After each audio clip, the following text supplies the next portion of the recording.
Friday, September 21, 2001 began like any other day for Ana Montes. She got into her Toyota and made the usual 25-minute drive to the Defense Intelligence Agency, the Pentagon's top spy agency where she served as a lead analyst on Cuba. But this was no ordinary day. What she didn't realize was that undercover FBI agents were following her. The US government had finally uncovered the truth after 17 years. Ana Montes, the woman shaping intelligence on Cuba, had been secretly working for them all along. This is the story of the damage she did and how the most dangerous female spy was finally brought down. Ana Montes was born on February 28, 1957 in Nuremberg, West Germany, where her Puerto Rican father, Alberto, served as an army doctor stationed at the Grafenwehr Army Base.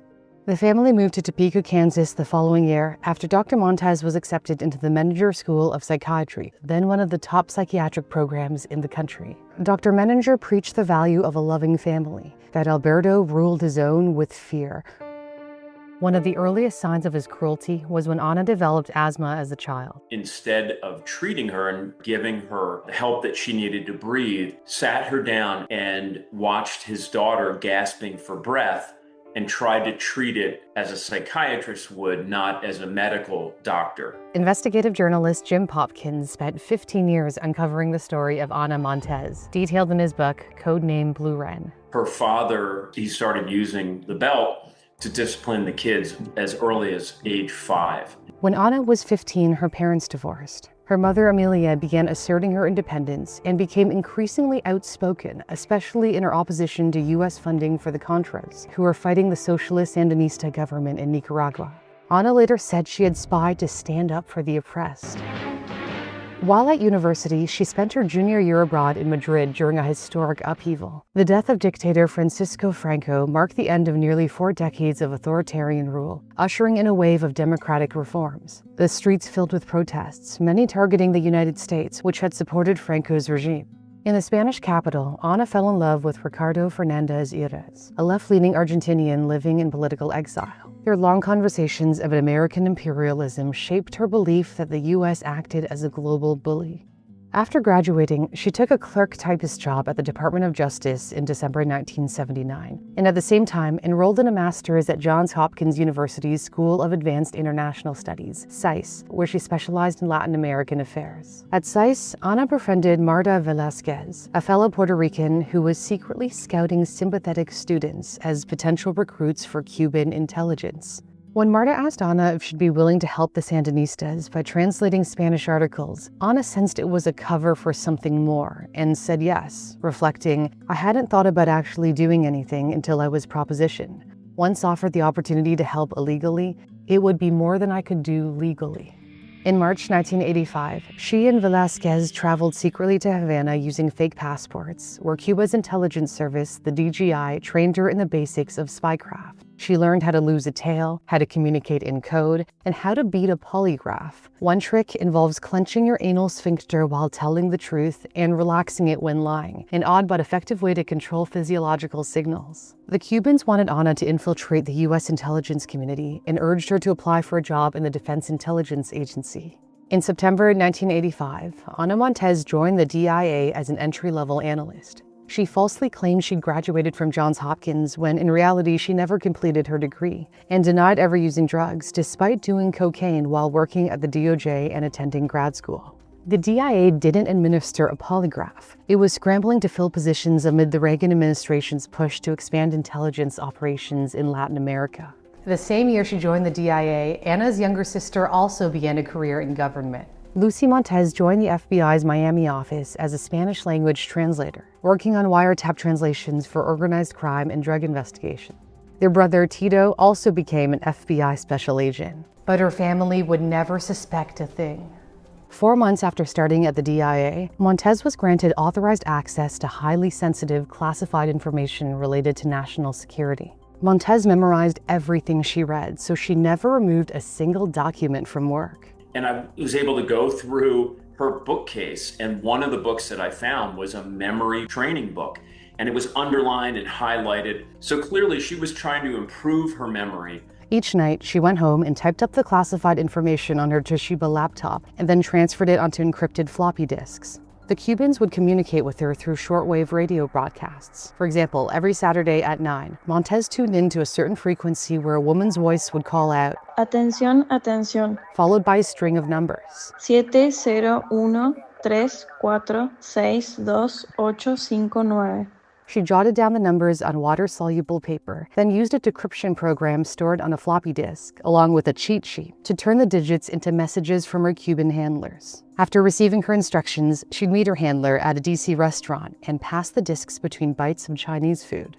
While secretly feeding intelligence to the Cubans, she was rising fast at the DIA, becoming the principal analyst for Nicaragua and El Salvador, two Cold War hotspots. In 1987, she visited a US-backed military base in El Salvador, where she was briefed on sensitive operations and security, details that would have been a goldmine for America's enemies. Just weeks after her visit, rebels ambushed the base, killing 42 Salvadorian soldiers and a US military advisor, 27-year-old Staff Sergeant Gregory Fronius, a Green Beret. The FBI pressed her about that trip years later, but she was never charged.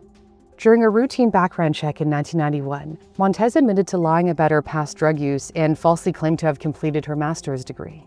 Instead of facing consequences, an adjudicator let it slide, thinking she had learned her lesson and this happened years ago. When she finally took her first polygraph in 1994, she passed. Investigators later came to believe she used the same muscle control trick she'd learned in Havana. By the time of her polygraph, she had become the DIA's lead analyst on Cuba, her dream job, a role that gave her direct access to the secrets Havana cared most about. Montez exposed the identity of a covert American officer en route to Cuba, allowing Cuban agents to intercept him. The Cubans let Montez know, "We were waiting here for him with open arms." Montez later admitted to exposing 4 American intelligence officers working undercover in the island nation. For nearly a decade, no one had any idea what she was really up to, until an incident in 1996. On February 24, 1996, Cuban MiG-29 jets shot down 2 unarmed civilian planes flown by the exile group Brothers to the Rescue. The group had provoked the regime by dropping anti-Castro leaflets over Havana. 3 Americans and a US resident were killed. Montez was quickly summoned to the Pentagon to brief the Joint Chiefs of Staff on Cuba's military capabilities.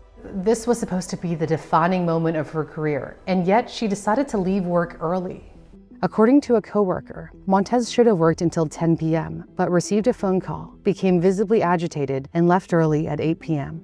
Montez met with her Cuban handler multiple times that week. The Cubans were desperate to know if the U.S. was preparing to retaliate. A counterintelligence analyst at the DIA grew suspicious of her and tipped off Scott Carmichael, a former police officer turned DIA spy hunter, who brought Montez in for what she believed was routine questioning. When Carmichael accused her of being a spy, she didn't deny it. Carmichael described to Jim Popkin how that entire time she was just scared to death and just staring at me. And I felt like she was staring at my lips to catch every word. She insisted no one called her at the Pentagon and that she left early because she was tired and hungry. Her answers didn't sit right with Carmichael, but he didn't have enough proof. The case was quietly closed and her espionage continued.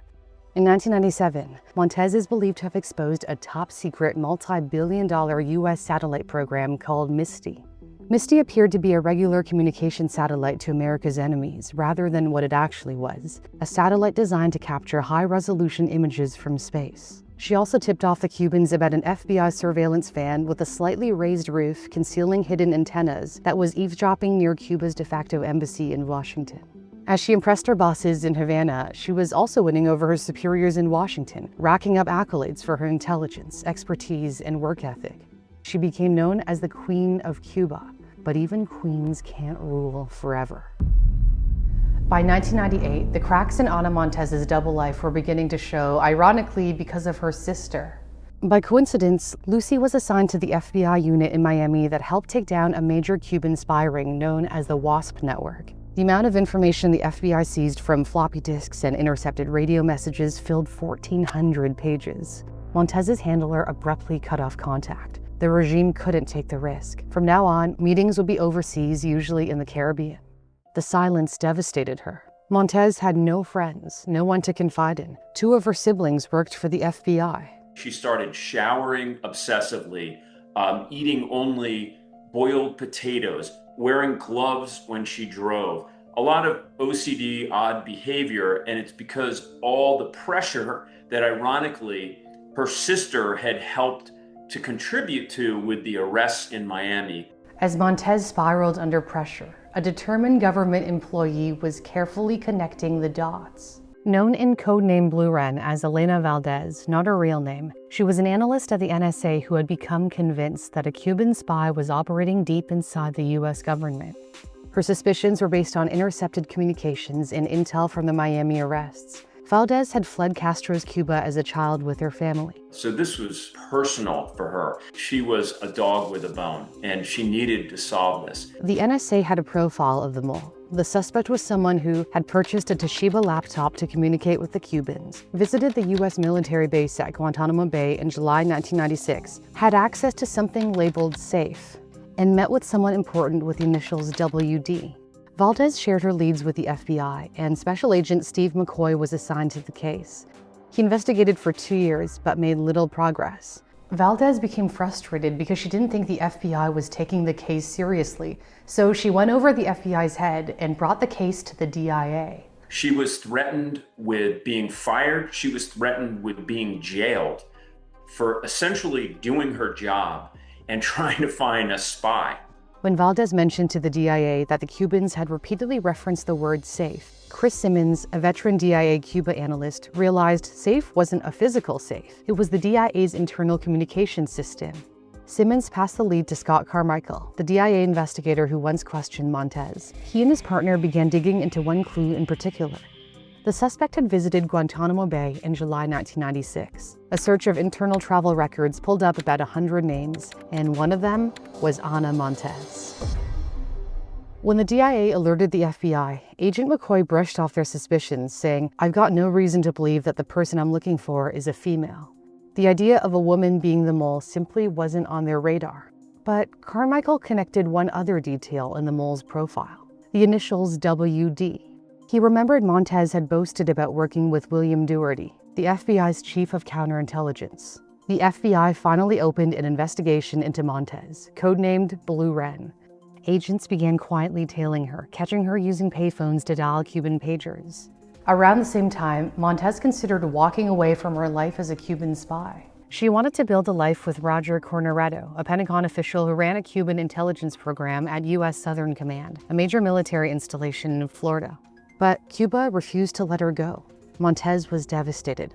"I'm a human being with needs that I couldn't deny. I thought the Cubans would understand." Her romantic relationship didn't survive.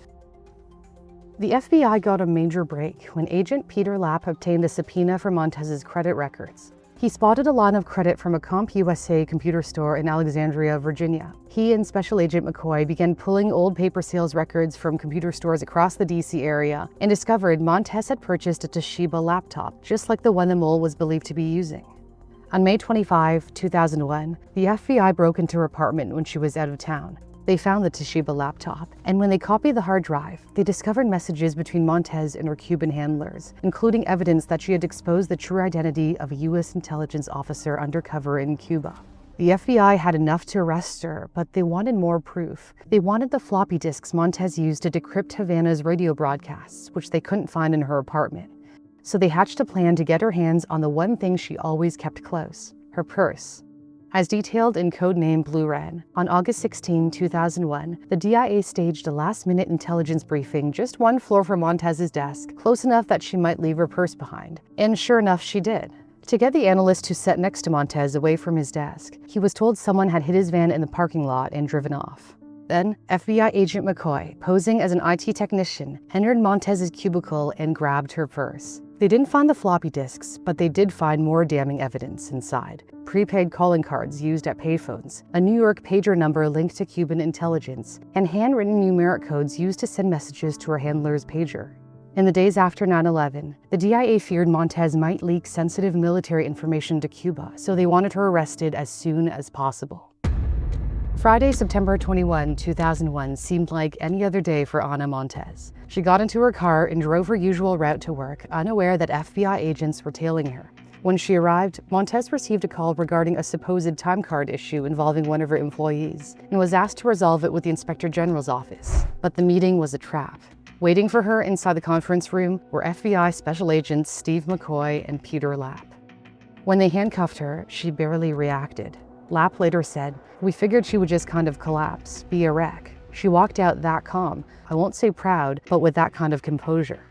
Ana Montez's family sold off assets to help pay for her legal defense, hiring Plato Caceres, one of Washington's most renowned attorneys. Caceres had represented two of the most infamous double agents, Robert Hansen, who spied from inside the FBI, and Aldrich Ames, who sold secrets while working at the CIA.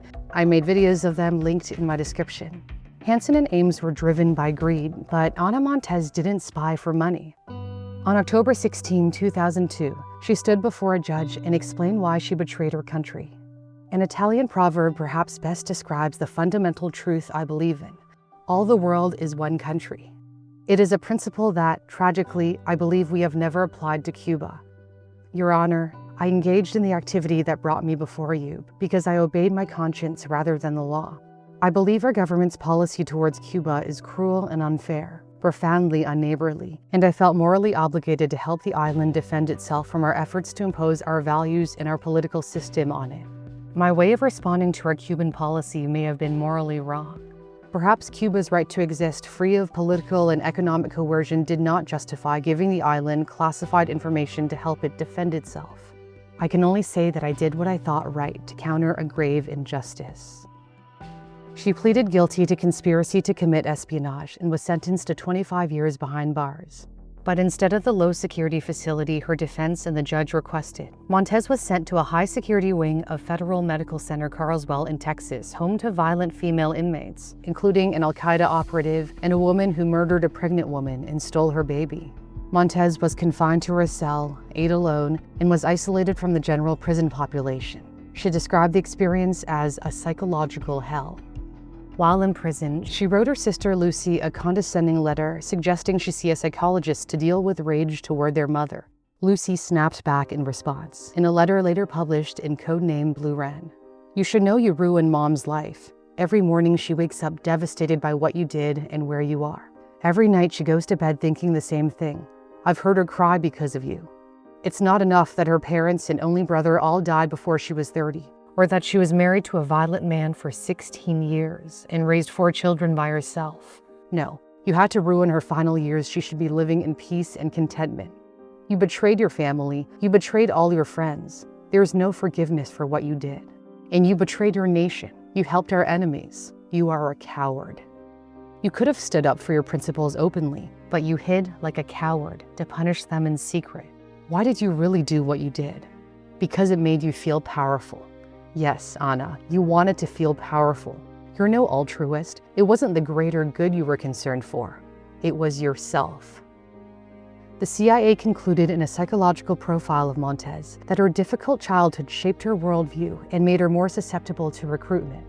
Ana Belén Montez's childhood experiences, family relationships, and arrested psychological development contributed to her ideological and moral development and increased her vulnerability to recruitment by a foreign intelligence service. Ana Montez walked free on January 8, 2023, after serving over 21 years, with credit for good behavior. She currently lives in Puerto Rico.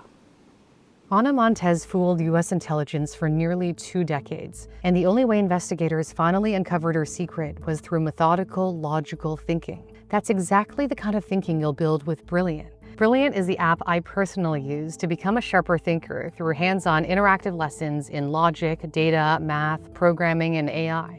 I like taking just 10 to 15 minutes a day to train my brain through their newly updated logic courses. Brilliant's algebra and calculus courses are also super popular. You'll start at the level you're most comfortable with and build your way up through interactive challenges that make learning actually fun. There's something for everyone, no matter your interest. You can learn how to program and start building programs on day 1 with Python. And the best part is you can try Brilliant completely free. Just visit brilliant.org/newsthink or scan the QR code on your screen. That's brilliant.org/newsthink. The link is in the description. You'll also get 20% off an annual premium subscription, giving you unlimited access to Brilliant's thousands of lessons. Thanks for watching. For Newsthink, I'm Cindy Palm.